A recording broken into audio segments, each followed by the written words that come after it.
Bonjour à tous, alors j'espère que vous allez bien. Donc c'est parti pour le message du week-end. Alors qu'est-ce qu'on a à nous dire pour ce week-end? Ok, oh là, ben dis donc, il y a des choses un peu compliquées. Vous voyez, il y a quelque chose où on a l'intuition qui est là. Alors on a les ennemis, hein. Donc est-ce qu'il y a quelque chose effectivement par rapport à l'extérieur où on prend conscience peut-être qu'on avait, vous voyez, on prend peut-être conscience qu'on avait peut-être vu que la surface chez les personnes, qu'on n'avait pas vu quelque chose de plus compliqué. Parce que vous voyez, ça nous met dans une situation où du coup on n'est pas vraiment bien, on a le travail qui est là.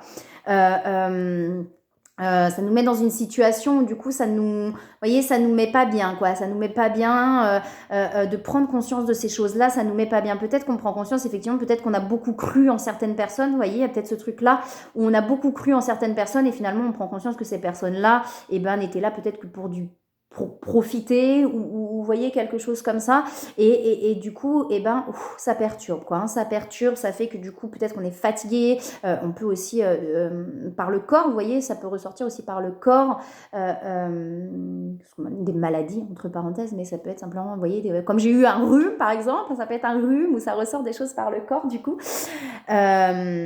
Et voilà, hier c'était le jeudi de l'ascension en plus, donc on a la roue là aussi hein, qui tourne, hein, donc il y a quelque chose qui est en train de tourner. Pour moi, on a vraiment un cycle là, qui est en train de se terminer pour aller vers quelque chose de nouveau, mais du coup, ces compréhensions-là amènent des choses un petit peu compliquées en termes d'énergie, peut-être d'émotions qui remontent, etc. Et oui, sur le jeudi de l'ascension, justement, je crois qu'on parle beaucoup d'élévation, de ce genre de choses, même si je ne connais pas toujours les symboliques par rapport à ce que ça peut parler énergétiquement, mais ce que j'ai pu voir sur l'ascension, effectivement, on parle d'élévation, donc de quelque chose finalement qui se libère pour pouvoir, c'est un peu l'image de la montgolfière, mais pour pouvoir être plus léger en fait, hein, s'élever un petit peu plus haut.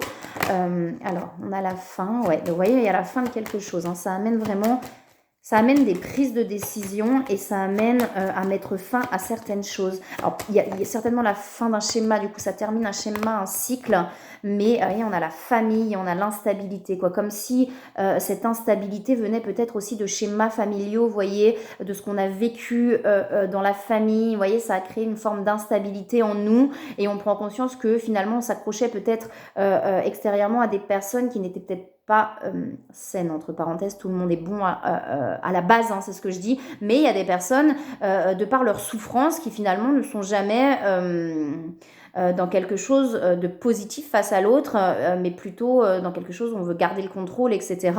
Et là, il y a des prises de conscience, vous voyez, avec cette carte-là, là, qui est vraiment la carte pour moi de l'intuition. Il y a des prises de conscience qui amènent vraiment à mettre fin à cette instabilité. Il y a comme une envie...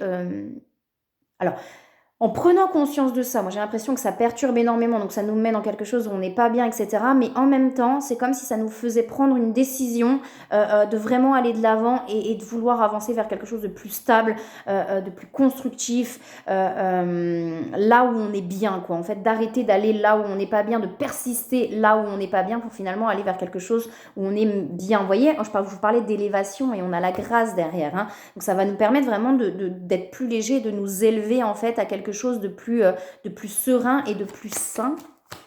Alors, est-ce qu'il y a autre chose, s'il vous plaît? Bon, on a la renaissance qui est là, ouais. Il y a vraiment quelque chose où l'ascension, alors je sais pas, la religion, je connais pas trop, hein, mais ouais, l'ascension, c'est Jésus qui monte, je crois, quelque chose comme ça. Je sais plus. Mais en tout cas, vous voyez, j'ai fait du catéchisme, en fait, mais j'ai fait... même si la religion pour moi c'est trop, pour moi c'est vraiment le côté spirituel et c'est ce que j'ai retrouvé aussi en cheminant sur moi. C'est-à-dire que la religion, moi j'avais mis ça énormément de côté, etc. En cheminant sur moi, je me suis reconnectée par exemple en allant dans les églises. J'adore maintenant aller dans les églises, avant je ne supportais pas d'aller dans les églises, mais parce que je me suis reconnectée vraiment au côté spirituel. Par contre, tout ce qui est fait par l'humain, entre parenthèses, ou par les peurs humaines, etc. Là, je suis pas très claire là aujourd'hui, mais et bah ça non, vous voyez, je suis pas dans ce truc-là, mais vraiment au côté spirituel qui a finalement à la base de la religion, c'est-à-dire l'être profond, d'amour, fait d'amour, de paix, de bienveillance, etc. Ce qu'on est tous à la base, même si parfois les couches de souffrance qu'on a par-dessus vont pouvoir aussi créer des choses de jalousie, finalement de mauvaises intentions aussi. Hein. Parfois, il y a des personnes qui ont des mauvaises intentions envers d'autres, mais c'est pas ce qu'ils sont à la base. Mais effectivement, vu que les couches sont tellement là profondes, et il va y avoir ces mauvaises intentions finalement parce qu'on est jaloux, parce qu'on a peur, parce que pour plein de raisons finalement. Mais par lesquels on passe tous, hein, attention. Alors, il y en a qui vont vraiment être là-dedans, de vouloir finalement faire, comment dire, impacter l'autre en fait. Alors qu'il y en a, c'est plus par peur ou par, ouais, plus par peur et pas forcément pour avoir de mauvaises intentions envers l'autre. Je sais pas si je suis très claire, mais effectivement, il y en a qui vont avoir ces mauvaises intentions parce que c'est tellement, la souffrance est tellement là et qu'elle partira pas dans cette vie en tout cas, et c'est ok qu'il n'y aura pas cette prise de conscience. Je sais plus pourquoi je disais ça. Je suis partie du catéchisme. Je sais plus. Je suis partie de là pour arriver là. Oui, donc par rapport à la religion, en tout cas, moi c'est vrai que la religion telle qu'elle est, non, mais tout ce qu'il y a de spiritualité derrière, de l'être pur, etc., de l'histoire de Jésus aussi, que je trouve assez intéressante en soi. Ouais, voilà, sur tout ça. Pourquoi, oui, je parlais de l'ascension, de l'élévation. Moi j'ai fait du catéchisme et tout, je me rappelle plus forcément ce qu'on dit, hein, par dans les textes, moi les trucs très précis, moi c'est plus dans le ressenti, dans ce que je ressens et de ce qu'on va m'envoyer en fait, de ce que je vais ressentir, etc. C'est pour ça que j'ai une anecdote rigolote en fait, quand je faisais du catéchisme, on a fait la petite communion, la grande communion, enfin voilà, et je faisais du catéchisme, moi j'ai rigolé beaucoup, moi. Je me suis fait mettre dehors. On m'a dit tu sors. Parce que je rigolais trop. Enfin bon, bref, c'est une petite anecdote, je trouve rigolote. En cours aussi, c'est pareil. On me disait que je parlais trop. Mais moi, j'aime bien parler, j'aime bien rigoler. On n'a pas le droit de rire dans cette société. Oh. Pas de rire trop, ça masse. Tu rigoles trop. Ça y est, je pars loin. Je reviens à ma guidance. Donc du coup, vous voyez, on parle de libération. Donc il y a bien quelque chose qui se libère et il y a un changement. Sauf que effectivement, cette prise de conscience, vous voyez, c'est quelque chose qui bloquait énormément. Mais cette prise de conscience amène vraiment pour moi des prises de décision là. Mais du coup, forcément, ça fait qu'on n'est pas forcément bien parce que quand on a des compréhensions, des libérations, on le sait tous, on passe par des émotions qui peuvent être un peu difficiles, hein, mais qu'on a besoin de laisser traverser aussi pour pouvoir s'apaiser derrière. Et c'est ok. On a l'union derrière et la paix. Hein. Ça va vraiment amener quelque chose qui va s'apaiser. On a même le bonheur. Hein. Là, ça va vraiment amener quelque chose de beaucoup plus apaisé, en fait, cette prise de conscience-là. C'est vraiment, moi, j'ai vraiment ce truc où dans la famille, c'était, vous voyez, dans les schémas familiaux, peut-être qu'on a vécu dans l'enfance, c'était très instable. On avait, ça a créé une instabilité chez nous, parce qu'une insécurité. Et du coup, on s'accrochait aux mauvaises personnes. Je le mets entre parenthèses. De toute façon, il n'y a pas d'erreur, d'accord? Tout est là pour une bonne raison. Tout est juste. Si on le vit, c'est qu'on a besoin de comprendre des choses. Mais en tout cas, on s'accrochait peut-être aux personnes, effectivement, qui n'avaient pas forcément de bonnes intentions, que ce soit conscient ou pas conscient, hein, malgré leur souffrance. Mais c'est comme si on essayait peut-être de sauver certaines personnes et finalement on prend conscience que il y a peut-être rien à sauver. Hein, de lâcher prise aussi sur le fait que on ne peut pas sauver les gens et qu'il y a des gens qui ne prendront pas conscience dans cette vie-là et c'est ok. Donc c'est de pouvoir se détacher de ça en fait et d'arrêter de se sentir responsable. On a les mémoires derrière, beaucoup d'émotions qui remontent et du coup on se protège. On a besoin peut-être justement de se mettre à distance pour pouvoir laisser ça traverser là. Et derrière, vous voyez, on a l'éther, donc la connexion au ciel et l'ouverture du cœur. Donc il y a quelque chose qui va s'ouvrir derrière ça, d'accord? Il y a des transmutations, hein, ouais. Quelque chose qui est en train de se transmuter, de changer, de régénérer d'un point de vue énergétique. Il y a vraiment des fins de cycle très très lourdes pour moi. Ça peut être une étape, hein, comme je le dis souvent. Soit c'est une étape, soit on arrive au bout de quelque chose aussi. Hein. Moi, je reste persuadée qu'on peut être totalement en paix intérieurement, même s'il y en a plein qui disent non, toute notre vie, on n'est pas fait de souffrance à la base. Hein. L'être n'est pas fait de souffrance. Moi, c'est quelque chose que je répète souvent, mais dans ce que j'ai reçu, une fois de plus, hein, ce que je vous dis, c'est pas quelque chose que j'ai lu ou que j'ai appris ou que c'est vraiment en fonction du ressenti que j'ai, de comment moi j'avance aussi sur mon cheminement. Et le ressenti que j'ai profondément au jour d'aujourd'hui, c'est qu'on n'est pas des êtres de souffrance à la base et que la souffrance, c'est que des couches qui sont par-dessus cet être. Donc pour moi, au bout d'un moment, à force d'enlever des couches, parce qu'on sait comment on galère à les enlever ces couches, quand ça traverse, mais pour moi, à force d'épurer des couches, à un moment donné, je suis persuadée qu'on peut être réellement en paix. Ça ne veut pas dire d'être insensible, d'accord? C'est ce que des fois j'entends ça, bah oui, mais quand même, c'est obligé que ça touche. C'est pas être insensible, mais c'est plus être en souffrance en fait. Ça veut dire que même face à quelque chose qui peut paraître hyper difficile extérieurement, on va pas forcément être en souffrance. On peut être dans la compassion, on peut être touché par l'autre, vous voyez, touché, j'entends touché par la grâce. On avait la carte de la grâce tout à l'heure, mais être touché dans la grâce, c'est aussi justement être touché dans l'amour en fait. Vous voyez, ça veut dire que on n'est plus dans la souffrance, mais on va être touché dans la compassion, dans l'amour. Vous voyez, je ne sais pas si vous arrivez à voir la différence, mais et moi je suis persuadée que la souffrance, à un moment donné, non, on n'est pas obligé d'être toute sa vie en souffrance. Peut-être dans cette vie-là, oui, il y a des choses qui ont besoin d'être traversées, mais à un moment donné, à force d'épurer, toutes les vies antérieures.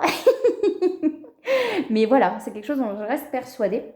Vous voyez, on a bien cette insécurité. Donc, on a quelqu'un, effectivement, qui a vécu pour moi dans l'insécurité, qui était justement dans cette instabilité parce qu'il y avait cette insécurité intérieure. Et vous voyez, à côté de l'insécurité, on a quoi? On a la confiance en soi. Ben oui, c'est les deux opposés. Tant qu'on n'a pas confiance, on est dans l'insécurité. Quand on intègre cette confiance à l'intérieur, et ben l'insécurité aussi s'intègre et il n'y a plus cette insécurité. Et là, il y a vraiment cette balance chez cette personne entre confiance et insécurité. Vous voyez, on vacillait, on avait cette instabilité entre les deux. Vous voyez, avec l'inconstance, c'est ça, c'est qu'on avait cette instabilité entre les deux. En plus, je pose au milieu, donc c'est fou. On a cette instabilité entre les deux, c'est-à-dire que cette personne vacillait entre confiance, insécurité, etc. Et là, pour moi, il y a vraiment quelque chose qui se termine, c'est-à-dire qu'il y a des prises de décision, des prises de position, même, j'entends, chez cette personne, qui vont faire aussi grandir cette confiance. En fait, cette confiance grandit, on arrête d'écouter les autres et enfin, on va s'écouter soi. Vous voyez, il y a ces prises de position où vraiment, enfin, cette personne va s'écouter elle-même ou lui-même et ça va amener cette renaissance et cet alignement. Vous voyez, il y a quelque chose qui s'aligne en fait chez cette personne. Il y a vraiment quelque chose qui s'aligne. Mais ça peut effectivement être un petit peu, comment dire, perturbé à l'intérieur. Hein. Vous voyez, on a quelqu'un qui a beaucoup enduré, entre parenthèses, tout ça, on a les amoureux derrière. Hein. Ça a été compliqué, mais vous voyez, on a quelque chose qui est en train de grandir et qui va s'ouvrir là. Hein. Alors, de la médecine, on a le guide spirituel qui ressort, les changements une fois de plus. Donc, ouais, il y a vraiment quelque chose qui est en train d'évoluer, de changer. Il y a vraiment des prises de position chez cette personne. Quelqu'un qui était toujours un petit peu à se laisser porter par le vent, un petit peu dans l'instabilité, etc. Là, on a des prises de position qui se font intérieures, quoi. Hein, quand c'est vraiment... Alors, intérieur, du coup, extérieur, naturellement aussi. Vous voyez, on a des peurs, hein, on a quelqu'un qui a été beaucoup dans la méfiance, la défiance, l'associe beaucoup à la méfiance, ça veut dire non, c'est pas possible et tout. Et ça, c'est l'instabilité entre insécurité et confiance, vous voyez. Peut-être par rapport au lien EFJ aussi, hein, ou par rapport à d'autres situations. En tout cas, on avait quelqu'un qui était beaucoup dans cette méfiance de non, mais je me fais pas confiance, non, c'est pas possible, hein, des peurs qui remontent. Il y a beaucoup de pensées, hein. On lui apporte des choses en rêve aussi. Hein. Et vous voyez, cette personne, et en fait, je pense que cette personne, vous voyez, voit de plus en plus les signes. On avait cette connexion aussi. Donc c'est quelqu'un qui voit de plus en plus les signes et qui prend de plus en plus confiance du coup en ce qu'il ou elle ressent. Et on a la fusion, hein. Donc on a la fusion déjà à l'intérieur de soi, de s'aligner. Donc quand on s'aligne, c'est qu'on se connecte, qu'on fusionne avec son être aussi, hein, que l'être reprend un petit peu le dessus sur les peurs. Ouais, on a les rapprochements derrière, on a le masculin sacré. Hein. Donc vous voyez, on a quelqu'un qui reprend son pouvoir intérieur, donc forcément qui s'aligne, qui se reconnecte à son être. Le pouvoir intérieur, c'est ça, c'est de savoir prendre des décisions, donc des prises de décision qu'on fait avec l'intuition, avec ce que je ressens, avec ce que j'ai vraiment envie. C'est ça un positionnement. Je referai une vidéo sur le positionnement, mais c'est faire ce que j'ai vraiment envie intérieurement sans écouter les autres, vous voyez. Et là, on a quelqu'un qui... Voilà, je pense qu'il y a des voiles qui se lèvent, il y a des voiles qui tombent et on prend conscience que finalement, ce que les autres nous disaient n'était peut-être pas bon pour nous, quoi. Et du coup, il y a des prises de décision, des prises de position qui se font. Vous voyez, on a quelqu'un qui prend confiance en lui ou en elle, quoi.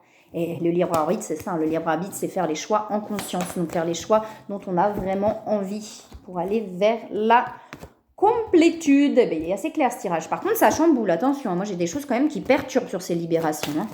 C'est-à-dire que là, ça amène des grosses perturbations, mais qui amènent à de grosses libérations pour vraiment aller vers ces prises de position. Est-ce qu'il y a autre chose, s'il vous plaît?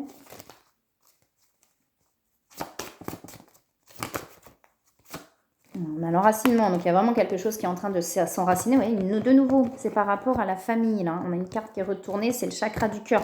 On a le chakra du cœur, vous voyez, qui s'ouvre là. Hein. Vraiment. Hein. On a quelqu'un qui a besoin là pour moi, pour l'instant, de prendre du temps pour lui ou pour elle. On a un temps de pause où on prend du temps pour soi, en fait. Où on en a besoin, là, pour pouvoir se recentrer sur soi. Et il y a ce chakra du cœur qui sort. On a l'air frais et l'océan. Donc, on a vraiment quelqu'un qui a besoin, là, de prendre l'air. Hein. Ça n'a pas sauté. Non. Et derrière, on a quelqu'un, vous voyez, bah voilà, lâcher prise sur le passé. Et garder confiance. Donc, on a quelqu'un qui est en train de vraiment... On n'a rien à craindre aussi derrière. Hein. D'accord? Donc, on a quelqu'un, se récompenser, se faire du bien pour aller vers un équilibre entre le donner et le recevoir. Ok. On a quelqu'un qui est vraiment en train de lâcher quelque chose du passé, là. Quelque chose de lourd, de pesant, que ce soit... Vous voyez, mais c'est possiblement quelque chose d'extérieur, mais du coup, ça termine des cycles, en fait. Hein. Ok, on va regarder sur... S'il y a une phrase avec l'Odyssée intérieure.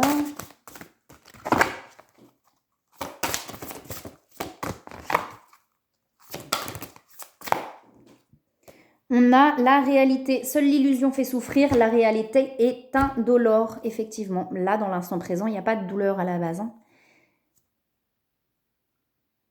C'est un très bon signe quand le monde extérieur ne vous comprend pas. Cela prouve que vous êtes unique au monde. La singularité. Voilà, et bien écoutez, en tout cas, n'hésitez pas si vous avez besoin d'une guidance personnalisée. Je fais les guidances sur une demi-heure aussi, d'accord? Donc, sur une demi-heure, 3/4 d'heure. Hein. Je vais changer ça de toute façon sur mon site internet, parce que je mettais sur une demi-heure, je pense que je vais mettre 40 minutes, mais voilà, moi je suis sur le temps, hein, je sais pas, le temps c'est le temps, et non. Voilà, souvent c'est un petit peu en décalage. Je laisse le temps au temps dans les consultations. Donc je vais mettre sur 40 minutes, mais du coup c'est 35 € les 40 minutes, ça permet aussi à des gens qui ont juste une petite problématique ou juste quelque chose qui a besoin d'être vu, voilà, de pas forcément faire des guidances d'1 heure ou des accompagnements sur 1h30, 2 heures. Donc sur une demi-heure, 30-45 minutes à peu près, c'est soit effectivement un ressenti sur une situation, mais je viens toujours, c'est ce que je dis, vous montrer en vous ce que ça atteint, d'accord, ce que ça touche, et ça c'est important, sinon on n'avance pas, soit un contact défunt, ça peut être aussi un soin, d'accord, sur 40 minutes, ça peut être aussi simplement un soin, s'il y a besoin juste de... Alors, il y a toujours une petite discussion avant pour remettre le truc en place, mais ça peut être aussi sur un soin d'une 40aine de minutes, donc ça c'est à 35 €, donc n'hésitez pas, voilà, s'il y a une petite problématique, vous avez tout ce qu'il faut en dessous de la vidéo pour pouvoir me contacter. Vous pouvez me contacter directement par téléphone, m'appeler, me laisser un message, voilà, c'est mieux, même si je ne réponds pas, laisser un message, ou par message, par texto, ou voilà. J'ai WhatsApp aussi, mais je regarde pas tout le temps WhatsApp, donc j'ai pas les notifications. Sinon, ça fait beaucoup de choses où il y a des notifications et je m'en sors pas. Donc, n'hésitez pas directement sur le portable ou alors par message depuis mon site internet, mais c'est pareil, depuis le site internet, c'est la boîte mail. Et la boîte mail, je réponds moins rapidement qu'avec le téléphone. Donc, voilà. Alors, si je réponds pas, parce que je dis normalement je reçois quand même tous les messages, j'avais changé de téléphone, mais bon, si vraiment vous voyez que je réponds pas au bout de quelques jours, parce que ça peut mettre un peu de temps avant que je réponde quand même, n'hésitez pas à renvoyer, d'accord? Parce que généralement je réponds quand même à tous les messages, généralement, tout le temps. Donc voilà, et bien écoutez, je vous envoie plein de belles énergies, je vous envoie plein d'amour, je vous souhaite un très très beau week-end, c'est ce que je dis. Alors oui, petite info en plus, je fais beaucoup les parcours flammes jumelles parce que je suis moi-même en parcours, d'accord, mais je fais aussi sur du plus global et plus général. Voilà, j'ai fait le tour. C'est important de le préciser. Je vous envoie plein de belles énergies, plein d'amour. Je vous souhaite un très beau week-end et je vous dis à bientôt.